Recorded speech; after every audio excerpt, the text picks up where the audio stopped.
প্রিয় শিক্ষার্থী, HTML এর ধারাবাহিকভাবে পর্ব 2 তোমরা লক্ষ্য করো, এখানে HSC result, roll, name, GPA. এটা যদি আমরা HSC রেজাল্ট দেখো, এখানে টেবিলের ওপর HSC রেজাল্ট লেখা আছে। আমরা এর আগে যেটা করছিলাম শুধু টেবিল ছিল, তাহলে টেবিলের ওপর যদি কোনো কিছু থাকে তাহলে এটাকে আমরা ক্যাপশন দ্বারা সংজ্ঞায়িত করি। কি ট্র্যাক ব্যবহার করব? ক্যাপশন। খেয়াল করো প্রিয় শিক্ষার্থী, তোমরা জানো বেসিক ট্র্যাক 4টি, HTML। তারপর আমরা হেড শুরু করি, এবং কতদিনও বলেছিলাম যে ট্র্যাগের ভিতরে সবসময় স্মল লেটারে লিখতে হবে। আমরা টাইটেল দিব, টাইটেলটা আমরা এখানে কি দেবো? টেবিল দিব, যেহেতু টেবিল নিয়ে কাজ করতেছি। টেবিল, টাইটেল শেষ। প্রিয় শিক্ষার্থী, হেড চাইলে আমরা এখানেও শেষ করতে পারি বা শেষেও শেষ করতে পারবো। HTML হেড, টাইটেল, আবার হেডকে ক্লোজ করলাম। তারপর আমরা বডি শুরু করব। বডির পরে এখানে দেখো কি লেখা আছে? HSC result. এটাকে আমরা ক্যাপশন ব্যবহার করব। ক্যাপশন, HSC রেজাল্ট, ক্যাপশন শেষ। ক্যাপশনের পরে দেখো টেবিল বর্ডার, যেহেতু টেবিলের বর্ডার দেওয়ার প্রয়োজন আছে, আমরা টেবিল বর্ডার দিব। টেবিল বর্ডার,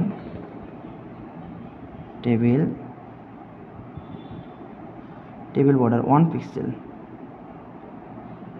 তারপর আমরা টেবিল বর্ডারের পরে কার কাজ শুরু করি? সারি, টিআর। যখন আমরা একটা টিআর ব্যবহার করব, দেখো প্রথম সারির কাজ শুরু। প্রথম সারিতে টিআরের ভিতরে কি আছে? এখানে টিএইচ, এবং এখানে আমরা তিনটা জিনিস জানি। একটা হচ্ছে টিএইচ, টিডি এবং টিআর। টিআর হচ্ছে table row, table data, table head. যেহেতু টেবিলের হেড, সুতরাং আমরা এটাকে টিএইচ দ্বারা প্রকাশ করব। T H, table head. তারপর এখানে কি আছে? রোল এবং টিএইচ শেষ। এবং প্রিয় শিক্ষার্থী, তোমরা জানো যে প্রত্যেকটা ট্র্যাক শুরু করতে হবে এবং ওটাকে শেষ করতে হবে।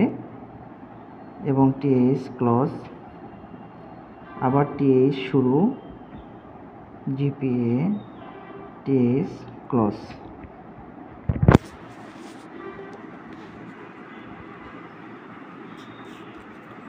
তারপর টিআর শেষ করে দিলাম। তারপর দেখো প্রথম সারির কাজ শেষ। প্রথম সারি আমি কেটে দিলাম, মনে করি এই কাজটা শেষ। এখন দ্বিতীয় সারির জন্য আবার টিআর নিব। তাহলে আবার টিআর, এখানে টিডি, টেবিল ডেটা 01, আবার টিডিকে ক্লোজ করে দিলাম। টিডি, এবার রহিম, এটাকে আমরা ক্লোজ করে দিলাম। আবার টিডি 5.0, এই টিডি ক্লোজ করলাম। দ্বিতীয় সারির কাজও শেষ। তাহলে আমরা দ্বিতীয় টিআরটাকে আমরা কী করলাম? শেষ করে দিলাম। তো তৃতীয় টিআর শুরু হলো। তো তৃতীয় টিআরের ভিতরে প্রথম টেবিল ডেটা হচ্ছে 2, টিডি ক্লোজ, আবার টিডি নিলাম। করিম, টিডি ক্লোজ, আবার টিডি নিলাম। 4.90, টিডি ক্লোজ। তাহলে এই টিআর শেষ। যেহেতু টিআর শেষ, এখন আমাদের কি কি শেষ করে বাকি ছিল? টেবিল শেষ করলাম, বডি শেষ করলাম, HTML শেষ করলাম। প্রিয় শিক্ষার্থী, দেখো তোমরা লক্ষ্য করো, আমাদের ধারাবাহিকভাবে যে প্রক্রিয়াগুলো চলছে, ধারাবাহিকভাবে প্রত্যেকটা ভিডিও আসবে। আমরা যদি টেবিলের ওপর যদি কোনো মান থাকে, তাহলে এই জন্য আমরা একটা ক্যাপশন ব্যবহার করব। আর বাদ বাকি সব প্রক্রিয়া আমাদের সেম, শুধুমাত্র এখানে তিনটা ট্র্যাকের কথা মনে রাখতে হবে: টিএইচ, টিডি এবং টিআর।